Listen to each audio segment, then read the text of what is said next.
Утром Андрей уехал. Ирина привычным движением закрыла за ним дверь и легла еще немного подремать. Как назло, мысли не давали ей заснуть, танцуя в ее голове. Она схватилась за телефон в надежде отвлечься от навязчивых мыслей.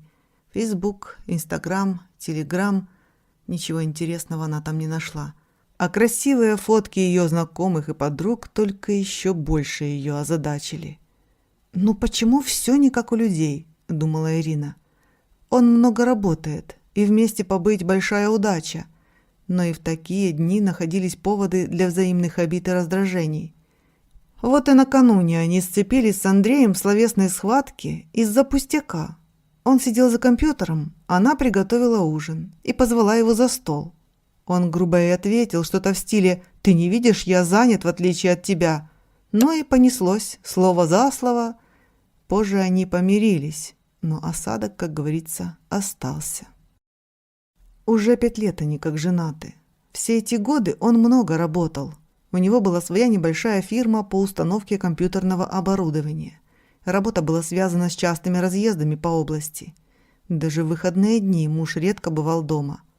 Ирина с пониманием относилась к этому. Фирма молодая, надо продвигаться на рынке. Да и деньги Андрей зарабатывал неплохие, а каждый совместный редкий выходной был для них как маленький праздник. Ирину от одиночества спасала работа. Она была дизайнером. Когда она бралась за новый заказ, ей было ни до чего и ни до кого. Ирина полностью уходила в творчество. Сегодня была суббота, и у Ирины был законный выходной. Женщина не строила особых планов на этот день и никуда не спешила. Раз не получилось уснуть, она решила сварить себе кофе. Только вчера она купила себе пачку любимого молотого кофе и сейчас с удовольствием сварила в турке ароматный напиток. Без чашки кофе она не могла начать свой день. Чувствовала себя разбитой и немного нервозной, пока не выпьет свой горячий напиток. Молодая женщина налила себе кофе, сделала пару тостов и только собралась насладиться завтраком, как раздался телефонный звонок. Номер был незнакомый, и она не спешила отвечать в свой выходной, но звонящий был так настойчив, что пришлось взять трубку. «Да, я слушаю», — сказала приветливая Ирина. «Здравствуйте, меня зовут Ольга. Вы меня не знаете, но я хочу с вами встретиться по поводу Андрея», — ответил ей незнакомый женский голос. «Кто вы и что вам нужно?» Ирина еле сдерживалась, чтобы говорить как можно спокойнее. «Я хочу поговорить с вами об Андрее и расставить все точки», — не унималась девица. «Какие точки? Вы кто? Откуда вы взяли мой номер?» Ирина начала говорить более раздражительно. «Ваш номер есть в вашем профиле в Инстаграм. Ну, просто приезжайте в 12:00 в кафе «Виктория». Я вас там буду ждать. Я буду в белом свитере и джинсах, вы меня узнаете. Там я все и расскажу». Телефон замолчал, а Ирина никак не могла прийти в себя от произошедшего. Что это было? Кто это такая? Какие точки? И главный вопрос – ехать или не ехать? Неужели у Андрея есть любовница? И все это время он ее обманывал? Что тогда делать дальше? Разводиться? Делить имущество? Она ведь его очень любит. Как же дальше без него она будет жить? Ирина вспомнила подобные сцены из популярных сериалов, и ей стало жутко от происходящего. Тем не менее, она взяла себя в руки и решила поехать в кафе и все узнать. Как настоящая женщина, она сделала потрясающий макияж, красиво уложила волосы, надела самые лучшие вещи, подходящие для похода в кафе, села за руль и поехала на встречу с девицей. По дороге она настраивала себя держаться достойно, не лить слез перед неизвестной женщиной, все спокойно выслушать, а потом наедине с собой пережить все случившееся. Ирина вошла в кафе и немного растерялась. Почти все столики были заняты, но звонившей девушки не было видно. К Ирине подошел администратор и предложил проводить ее за свободный столик. «У меня здесь встреча назначена с девушкой. Вы не видели? Она должна была быть в белом свитере и джинсах». «Ах, да. Пойдемте, я вас провожу во второй зал. Кажется, там есть подходящая под ваше описание девушка.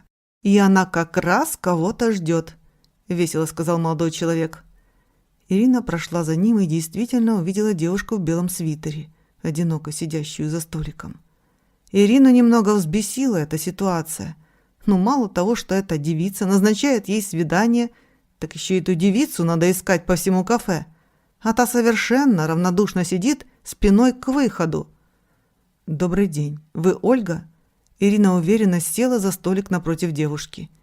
Ольга окинула Ирину оценивающим взглядом и вдруг немного смутилась. Ирина с удовлетворением отметила, что выглядит она гораздо эффектнее Ольги, и Ольга это также отметила. «Ваше меню», – к ним подошел официант. «Мне только капучино», – сразу сориентировалась Ира.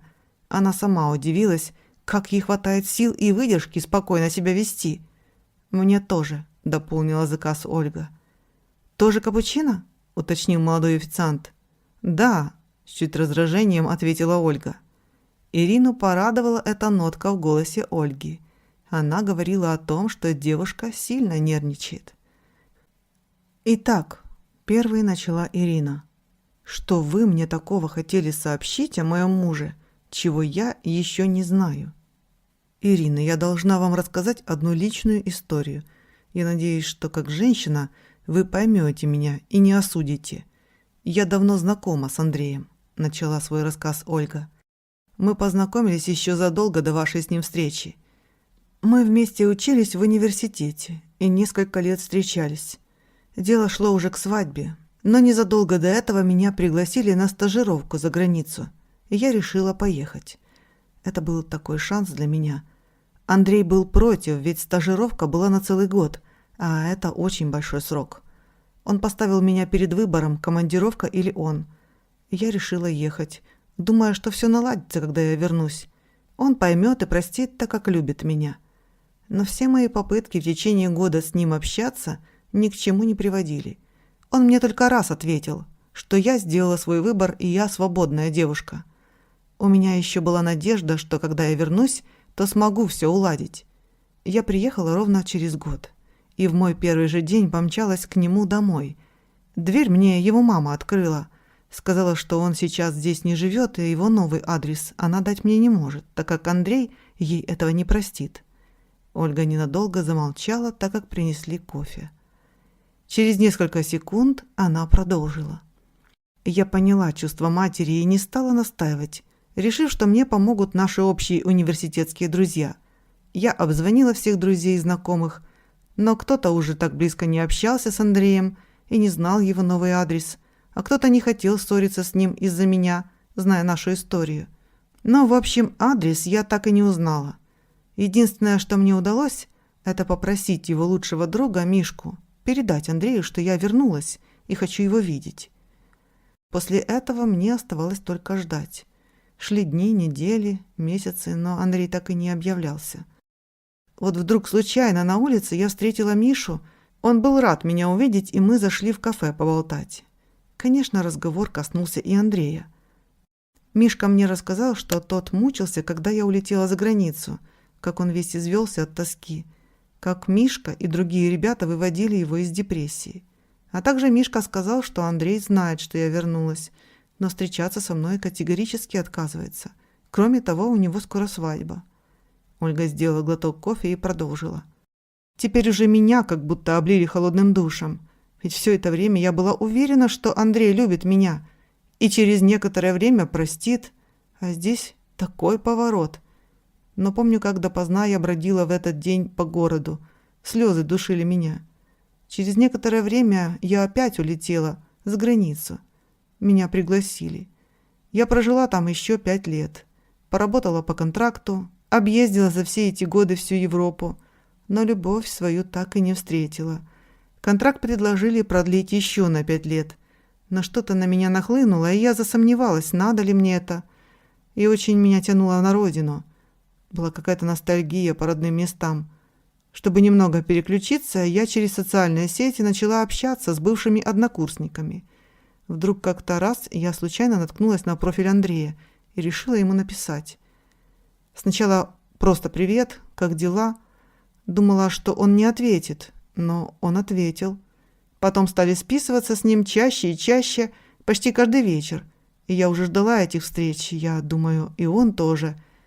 В своей переписке мы обменивались новостями, и я рассказывала Андрею о жизни за границей, о своих впечатлениях о странах, городах. В общем, я так увлеклась, что мне показалось, что между нами опять пробежала искорка.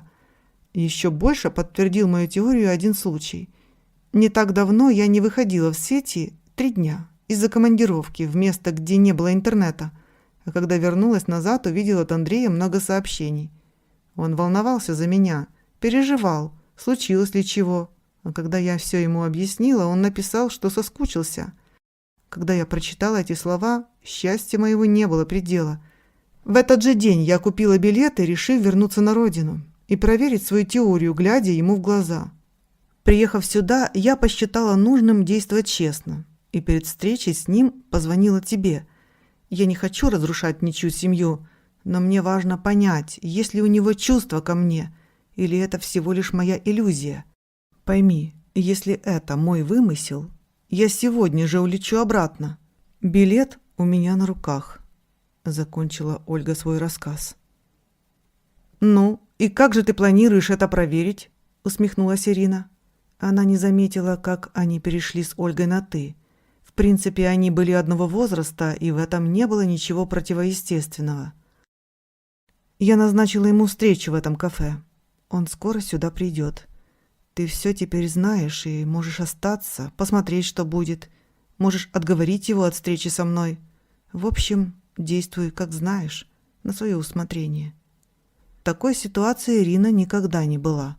Ее, законную супругу, хотят поставить на одну чашу весов с девушкой из прошлого? И пусть это даже ее любимый муж, но он будет выбирать из двоих кого-то одного? Нет, решила она, этого не будет.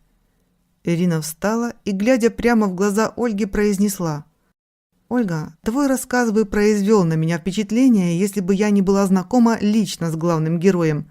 Андрей мой муж. Он сделал свой выбор ровно 5 лет назад. Я уверена в его выборе на 100%. Мне нечего тут добавить. Ты можешь выяснять с ним все, что угодно. Я не буду отговаривать его от встречи с тобой. Но и присутствовать на этой встрече я тоже не хочу. Всего хорошего. Удачи тебе». Ирина на автомате подошла к официанту, оплатила свой заказ и направилась к выходу. Она села в машину и включила зажигание. В это время в зеркале заднего вида она увидела Андрея. Он припарковался чуть поотдаль от нее и уже шел к кафе, держа в руках букет цветов. Сердце Ирины бешено застучало. Захотелось вернуться обратно и все ему высказать, но нечеловеческим усилием воли она сдержала себя и этого не сделала. Андрей не заметил ее автомобиль и зашел в здание. Ирина, постояв еще несколько минут, поехала к дому. Подъехав к подъезду, она поняла, что не может туда зайти, что сойдет с ума, оставшись одна. Тогда она решила немного пройтись. Чтобы не пугать людей своим тревожным взглядом, она для прогулки выбрала уединенный парк. Идя по нему, она вспоминала слова Ольги, как та бродила по городу и ревела. Сколько продолжалась эта прогулка, Ирина плохо помнит. Но через некоторое время она почувствовала слабость в ногах.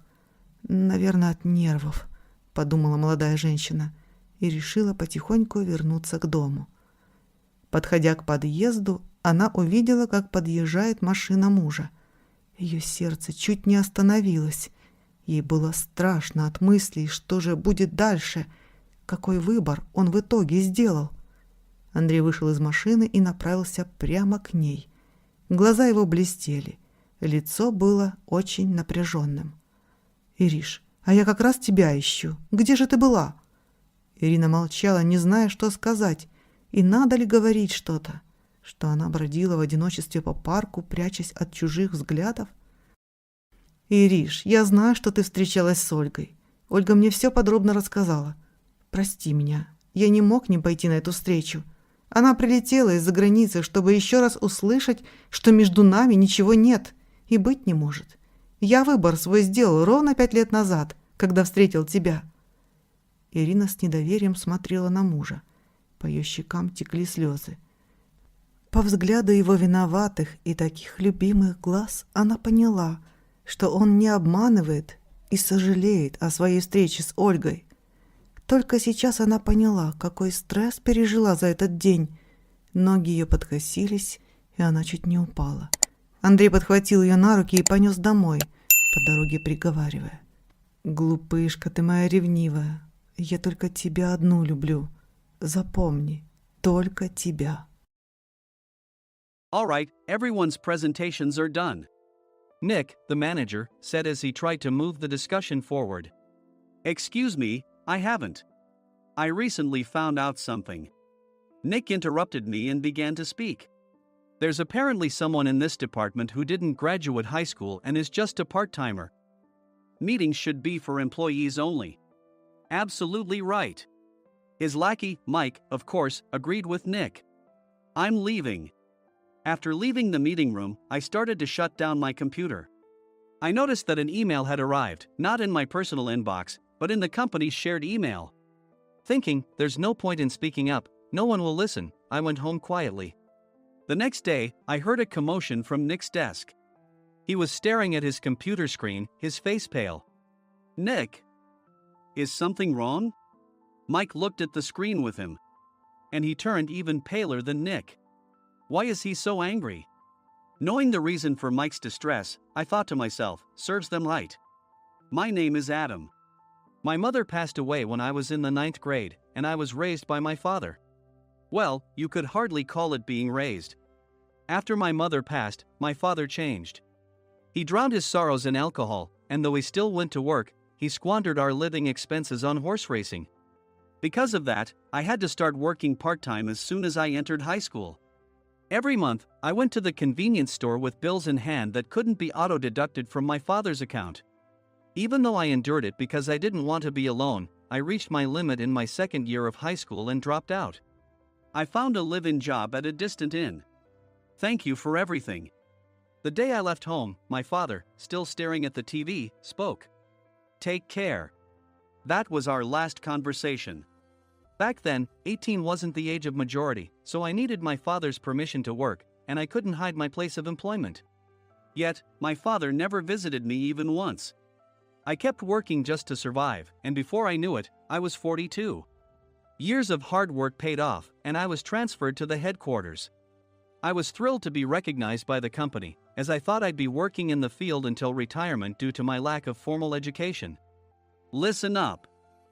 Our work can change the future of our employees. Don't drag us down.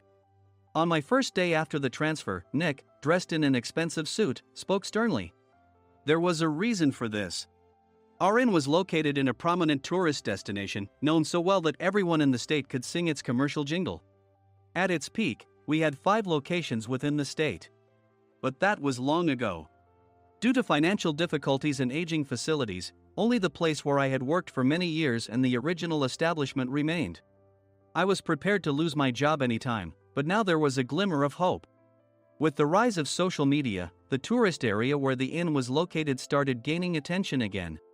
Depending on how hard the sales department, where I was transferred, worked, we could either thrive or be forced to give up this prime location to the new hotel chains continuously popping up. For Nick, who had switched careers from another industry to strengthen our sales, this was a battle he couldn't afford to lose. I understood why he had to be strict. I will do my best. Nick sneered at my enthusiastic declaration. Did you not hear what I said? I'm sorry. I thought I was listening carefully. Out of habit from years of customer service, I apologized reflexively, though I had no idea what had offended him. Someone was watching me with a smirk. In this department, there are those who are expected to excel and those who have been shoved here because they have nowhere else to go. You are the latter. It was Mike, the section chief. He's 7 years younger, at 35. But he was called to headquarters much earlier than I was and had been moving around within the headquarters ever since. I'm not jealous, but I can't accept that he's my boss. Graduating from a prestigious university, he has an unusually high pride and caused many problems as a newbie, making things very difficult for me when I was the front desk leader. When I found out Mike was transferred to the sales department a month before me, I was disheartened. Mike is right. With just a middle school diploma, there's not much you can do. Don't even think about achieving results. As if I didn't exist, Nick remarked, I'm thirsty. Mike eagerly ran to the coffee maker. It seems Mike is Nick's lackey. I regretted being happy about my transfer to headquarters, wishing I had stayed on site forever. Send a direct mail to every company on this list by the end of the day. Nick only assigned me tasks that even a new graduate could handle. What? There are over 1,000 companies. You want me to send to all of them by today? Yes, if you and your fellow misfits split the work, even those with nowhere else to go should finish by today. I glanced at the employees typing away expressionlessly. They were worn out from customer service, only thinking about leaving on time, or were women reassigned after having children. With zero motivation for work. Even Sam, a new graduate from the same university as Mike, who was supposed to be among the expected achievers, had no enthusiasm for the job. Having joined the company wanting to do customer service. I don't care what they say, I plan to quit anytime, he said. Only Nick and Mike were highly motivated, making all the decisions between the two of them. I originally only wanted to work at the inn to survive and had no particular attachment to this job. I swallowed my words, thinking I had no right to reprimand them. About a month after the transfer, Nick told us with a frustrated look. To commemorate the 50th anniversary, we've decided to create a plan exclusive for one group per day. Originally, Mike and I were supposed to come up with it, but our president, Mr. Thompson, insists on hearing everyone's opinions. So, you all get a chance. As Nick explained, Mike began handing out prints. Make sure not to embarrass Nick. If your ideas are half-baked, you'll have to redo them. It seemed that they had printed his handwritten notes by Mr. Thompson, which included several questions and a section for free responses. It made sense why Nick had to seek our input, given that all responses had to be submitted to Mr. Thompson. We were given a week to think about it, and a meeting was scheduled to compile our ideas. My plan is to let guests enjoy both the old and modern America. Nick began the presentations. Guests would watch a master confectioner at a nearby traditional sweet shop make sweets in front of them. The welcome drink would be premium tea in a bottle. Nick's plan was certainly attractive. After his presentation, Nick called on us to present in the order we were seated. Just as I stood up for my turn. All right, everyone's presentations are done. Excuse me, I haven't. I recently found out something. Nick interrupted me. There's someone in this department who didn't graduate high school and is just a part-timer. He was likely talking about me. I joined the company as a part-timer and was made a full-time employee when I turned 20. That was 20 years ago, so Nick and Mike probably had no chance to know until recently. Meetings should be for employees only. Absolutely right. After that, Nick kept creating opportunities to solicit everyone's opinions, purposefully excluding me from speaking. The meeting unexpectedly heated up and went past the scheduled end time. A few people asked to leave, and the discussion continued with the remaining few. Still here? Normally, you'd leave in that situation. Though I had no attachment to the job initially, hearing kind words from customers made me want to make them happier. For someone like me, with nowhere to go, the inn was my home and customer service was my life. I felt pathetic about my current self. I'm leaving. I left the conference room and started shutting down my computer. I noticed an email had arrived, not in my personal inbox, but in the company's shared email. Thinking no one would listen to what I had to say anyway, I quietly went home. The next day, while preparing the DM as instructed, I heard a commotion from Nick's desk. In his haste to stand up, he hit his knee on the desk. He stared at his computer screen, his face pale. Nick? What's wrong? Mike, thinking he should be the first to rush over, approached Nick while still wearing his coat. He peered at the screen with Nick. And he turned even paler than Nick. Why is he so angry? Who is responsible for this company? Nick, more irritated than ever, asked, and Mike answered without checking. Probably Sam. Sam wasn't there because he was attending a morning training session for new hires. Nick gave up on getting angry and returned his gaze to the screen. They were looking at an email that arrived right after the end of the working day yesterday. Apparently, no one, including me, had checked it before leaving. The email was from a large company that used us for their annual employee trips. The president and executives of that company also frequently used our services personally. President of the company, Mr. Mason himself, had declared that neither he nor his company would ever use our services again. Well, some companies cancel their employee trips or stop using our services due to financial struggles. Let's just move on. Mike kept wiping the sweat from his forehead with a handkerchief. Knowing why Mike was so agitated, I quietly watched their interaction. Do you know how much revenue we get from that company? We can find other guests to fill the rooms, but we'll lose the banquet costs, gift shop revenue, rental car fees, and more. Moreover, the gifts were supposed to be prepared by the traditional confectionery shop involved in Nick's proposed plan. If it's known that we incurred such a huge loss at this critical time, Nick's position in the company would be jeopardized. Nick took a deep breath, seemingly trying to calm himself. All right, Mike. Go to New York right now and apologize to Mr. Mason. What? You're coming with me, right? I have urgent work to do. I trust you, which is why I'm entrusting this to you. Please. Mike, believing Nick's sincerity, agreed with a determined look on his face, saying, yes. That's Nick for you. Even if Mike went to apologize, Nick would shift all the blame onto him if the client didn't change their mind. Well, it was Mike's fault to begin with, so it served him right. About 3 hours later, Sam answered a call from somewhere and repeatedly apologized, saying, I'm very sorry. Everyone watched to see what was happening. After ending the call, he informed Nick with a weary tone. When Mike arrived at the client's company, he only made things worse, further infuriating Mr. Mason. He was demanding, get his boss here immediately. It was no wonder Sam was exhausted, dealing with such a call right after returning from training. What is that idiot doing? All right, Adam, you're coming with me. If sacrificing Mike didn't work, then I must be next. Normally, I'd want to refuse at all costs, but I saw an opportunity in this situation. If I can be of assistance, I'd be happy to join you. I immediately followed Nick, and we flew to New York. When we introduced ourselves at the reception, it became clear how serious the situation was, as the receptionist personally escorted us to the president's office. Angry voices leaked through the door, making both Nick and me uneasy. Excuse me. I'm Nick, the supervisor. I understand my subordinate has caused you trouble, and I deeply apologize. Nick, with his experience in the corporate world, knew enough to offer an apology before excuses. However, his customer service skills left much to be desired.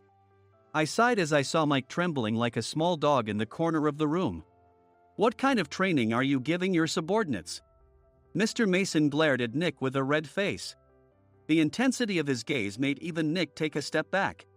Regrettably, I joined this company only 2 years ago and was unaware of Mike's issues. I should have identified his shortcomings sooner. Indeed. I should have realized sooner. No sensible person would come to apologize and then give a lengthy presentation on the drawbacks of not using their inn. Nick froze, his mouth slightly open. Suspecting the worst, I picked up the documents that had fallen to the floor. It seemed Mike hastily prepared these documents on the plane, listing the disadvantages.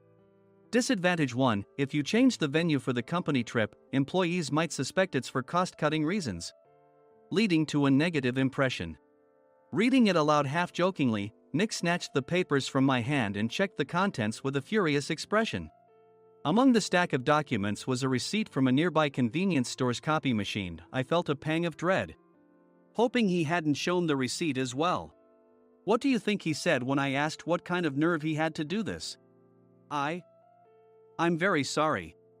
Faced with the dire situation, Nick must have thought there was nothing left to do but apologize. In a voice smaller than I'd ever heard from him, he uttered words of apology. He said, I'm a Harvard graduate. I don't believe I said anything wrong. Mike, what have you done? Forgetting his plan to pin the blame on Mike, Nick yelled loudly, even in front of Mr. Mason. I didn't do anything wrong. You're still saying that? Look at him. Mike pointed at me with a shaking hand. I was assigned to headquarters in my 20s and now I'm a section chief. This guy only made it to headquarters at 42. Everything I've done proves I was right. So why are we losing the contract? Having said his piece, Mike collapsed to the floor. Of course. You were sent there because you had nowhere else to go. Mike never expected to hear such words from someone he looked down upon. He lunged at me, and Nick hurriedly stepped in to stop him. Mr. Thompson told me Mike is a quick thinker, and to take good care of him.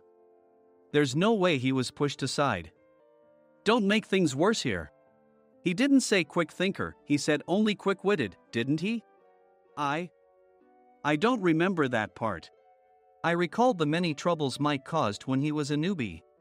When Mike was on the front line, his pride was so high that he never apologized to customers. Customer service, especially in our job, doesn't work alone. It brings both good and bad situations. If the front staff or housekeepers made mistakes, or the cleaning company didn't properly clean a room, one had to apologize to the customers regardless of personal fault. Mike, in such situations, would never apologize, insisting he wasn't at fault. This often angered customers, and as the front desk leader, I frequently had to apologize on his behalf. He caused complaints and disrupted operations, which is why he was quickly moved to headquarters. In departments where he didn't interact directly with customers, his quick thinking was beneficial and things went well. But it seemed his flaws were starting to show. Corporate reservations are supposed to be entered into the system by the sales representative. But a quick check yesterday revealed that more than 10 items were missing from the client's reservation. The handover document clearly stated what needed to be prepared. Why didn't you enter it into the system? Why do we have to give them special treatment? Filling rooms near the banquet hall, setting up all the food in advance. Specifying the brand of wine, they're too demanding. No wonder he always angered customers, I thought, feeling a headache coming on. Grouping them in rooms near the banquet hall is for our benefit too. It makes it easier for the staff to set up beds and serve breakfast since everyone's schedule is synchronized. As for the other requests, Mr. Mason suggested them to lighten our load. I didn't know that. Nick finally seemed to realize that Mike was the one who had angered the client. What did you say to them? I just told them we wouldn't give them special treatment anymore. We shouldn't waste effort on things that don't bring in money. I was utterly exasperated at his lack of understanding of customer service. Of course, we shouldn't comply with unreasonable demands. But carrying over successful practices from past stays makes customers feel remembered and enhances their experience. Good memories encourage repeat visits. That's part of our job. I looked down at Mike, who was sitting on the floor. In our job, nothing is a waste. Mr. Thompson likely moved you to the sales department, hoping you'd finally understand this. How do you think he feels now that you've failed to meet his expectations? Mike, tears in his eyes, fled the president's office. I was amazed he still hadn't apologized. You have it tough, Adam. It's okay, we're all employees of the same company. I deeply apologize for this disrespectful incident. Especially after all the care you've shown us. If it weren't for you, Adam, I really would have stopped staying here. When I heard you were moving to the sales department, I was willing to reconsider if you handled it. Seeing us talk so amicably, Nick's face contorted. Do you two know each other? Adam's service is excellent. I always requested him specifically. Normally, we don't accept specific staff requests, but we made an exception for Mr. Mason, adjusting my shifts accordingly. He had personally stayed at our hotel just before my transfer, and during casual conversation, I mentioned, I'm moving to the sales department soon. If I hadn't told him then, things could have been much worse. Please continue to take care of us. I look forward to it. On the return flight, Nick awkwardly offered me a can of beer. It's still working hours. Of course, I had no intention of forgiving him for a single beer. Nick might try to pin everything on Mike and avoid any consequences. While pondering this, a startling fact came to light. Nick, the tea bottles for the plan have arrived. I handed Nick a bottle labeled with our inn's name. They look good. What are you talking about? These are plastic bottles. I had assumed we would use the trendy, high-end bottling tea. But what arrived were ordinary plastic bottles of tea with customized labels. The only unique aspect was the label, which had the inn's name, making it look customized. Upon further investigation, I discovered that a substantial amount of money was set to be paid to the tea company. It was priced like bottling tea. Does this plastic bottle really cost $100 each? The tea inside is specially blended for us. The extra cost is for that. Wouldn't it be better to use another tea company? Or is there a specific reason we must use this one? As Nick continued to make excuses, I showed him a printed email. I informed the tea company's president, Mr. Mitchell, that we discovered irregular payments and he confessed. He said you two were high school classmates and planned to split the extra money. That idiot. Why did he confess? That's not important. You should worry about yourself, this could turn into a police matter. Opening the bottle cap, I suggested. How about calming down with this tea? It supposedly has a relaxing effect. Nick drank the tea frantically. In the following days, decisions were made about their fates. Mike was reassigned to the General Affairs Department, with no chance of transfer or promotion, as per Mr. Thompson's orders. As for Nick, since the payment to the tea company hadn't yet been made, he narrowly avoided legal trouble. Instead, he was encouraged to leave the company, and to avoid further complications, Nick submitted his resignation. Rumor has it that connections between HR departments have made it difficult for him to find new employment. Even though it was good to have those two gone, something unexpected happened in the sales department. Everyone became motivated and united in refining the 50th anniversary plan. In the end, my plan was adopted. We collaborated with the Tourist Information Center to provide personalized guides. The plan, tailored to the number of guests, was truly special for the 50th anniversary. Hey, is Adam's family coming to stay? I immediately booked that special plan for my family.